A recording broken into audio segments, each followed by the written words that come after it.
తినే దాన ధర పెరిగినందుకు పెట్టే గుడ్ల రేట్లు మోగులెక్కినాయిగా. తాతల కాలంలో 2 రూపాయలుంటే మన నాయనల కాలంలో 3 అయింది. ఇక మనం షెడ్యూల్ వేసుకున్న టైం నుంచి 5 రూపాయలు నడిచింది. దినామింత పెరుగుతా తప్పితే కిందికి దిగా అన్నట్టే పెరుగుతుందిగా కోడిగుడ్డు ధర.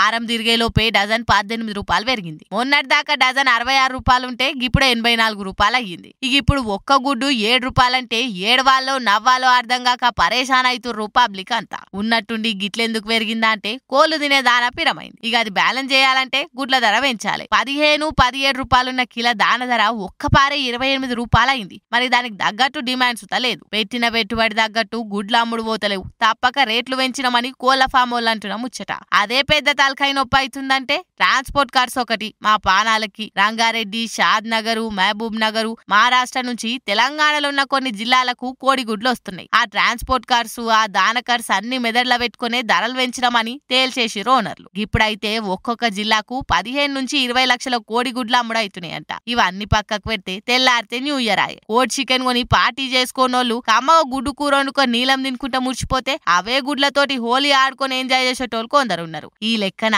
పెరిగిన ధరకు 2 రోజులు బరాబర్ గిరాకైతదని అంచనా వేసినామంటారు కోళ్ల ఫామోళ్ళు. చూడాలిగా పెరిగిన ధరలు కొత్త సంవత్సరంలో ఎంత లాభం తెస్తాయో.